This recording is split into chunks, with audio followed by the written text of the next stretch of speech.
მეგობრები კოცონის წინ ისხდნენ ერთ-ერთ პატარა ქალაქში. ცეცხლი მომაჭადავებლად გიზგიზებდა. ქალაქი იმდენად პატარა იყო, რომ რუკაზე დაახლოებით წერტილის ადგილს იკავებდა. ამიტომ მას იშვიათად სტუმრობდა ვინმე. და უეცრად არაჩვეულებრივი იდეა მოუვიდათ. საშიში ისტორიები მოეყოლათ კოცონთან. გამარჯვებულია ის, ვინც ბოლომდე დარჩება ცეცხლთან.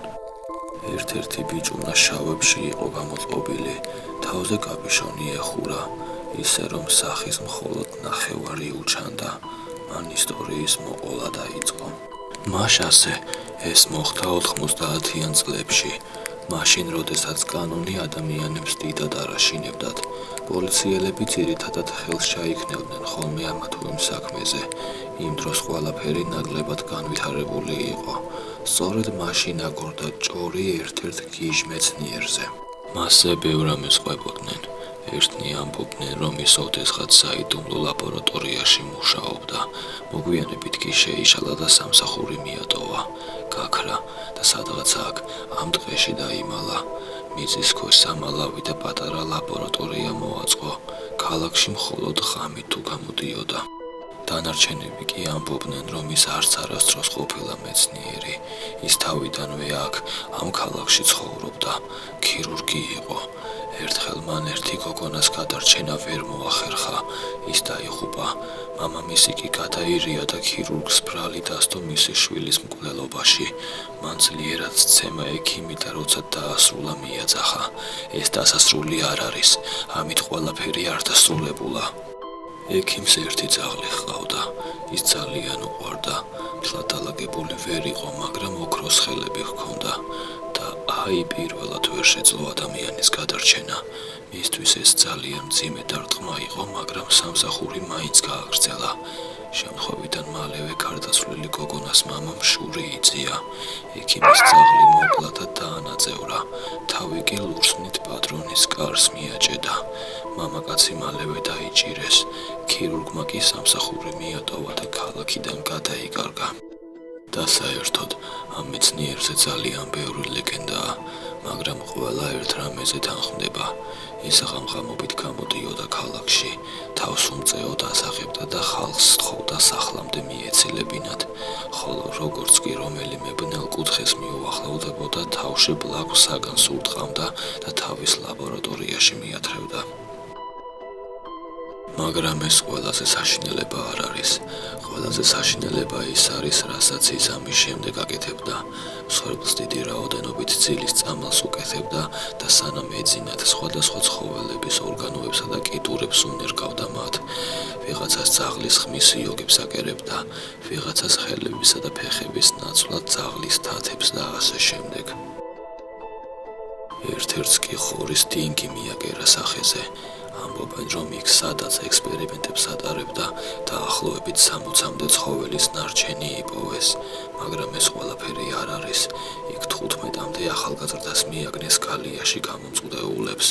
ყველა მათგანს ოპერაცია უკვე გაკეთებული ჰქონდა. სარდაფში კი ტომრები იპოვეს, რომლებიც სავსე იყო ადამიანის სხეულის ნაწილებით. თვითონ ქირურგს კი ვერსად მიაგნეს. ამბობენ, რომ ის დღესაც თავისუფლად დადის, ასე ირნებს თავის შინაურ ცხოველებს და ცდილობს იპოვოს ახლები. არავინ არ იცის, რატომ აკეთებდა ამას. ბიჭუნამ თავისი მონაყოლი დაასრულა, გაიღიმა და ცეცხლისგან ცოტა შორს გამოიწია. უეცრად მის ზურგს უკან რაღაც გამოვარდა, ადამიანის ტანითა და ღორის თავით. სამი ბიჭუნა წამოხდა და გაიქცა. ამ დროს ამ არსებამ ღორის ნიღაბი ჩამოიხსნა. ეს მათი მეგობარი აღმოჩნდა.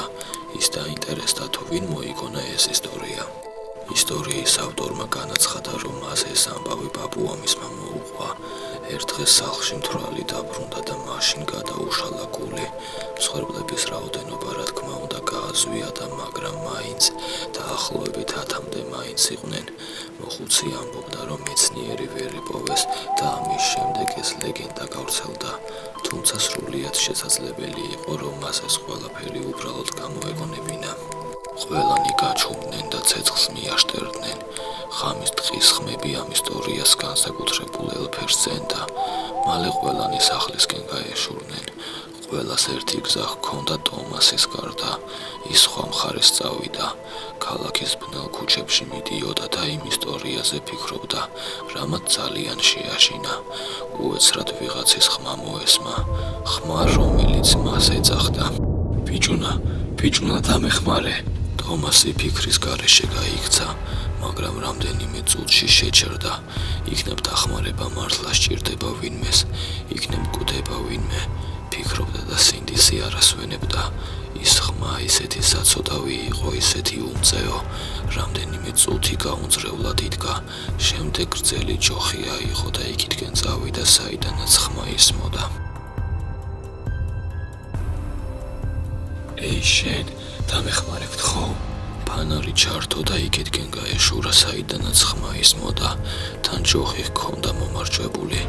რამდენიმე მეტრში დაინახა ნაცემი ადამიანი, რომელიც ძირს ეგდო. ეი, როგორ ხართ? მტკივა, ყველაფერი მტკივა. სიარული შეგიძლიათ, ხომ არაფერი მოიტეხეთ? არა, ცვლები მგონი მთელია, მაგრამ დახმარების გარეშე სიარული არ შემიძლია. გარეგნულად 50 წლამდე იქნებოდა. სუსტი სხეული და ჭაღარა თმა ამაზე მიუთითებდა. ბიჭუნამ წამოაყენა და სასწრაფოს გამოძახება შესთავაზა, მაგრამ მან უარი განაცხადა. უთხრა, რომ აქვე ახლოს ცხოვრობდა. ბიჭუნამ გადაწყვიტა სახლამდე მიეცილებინა.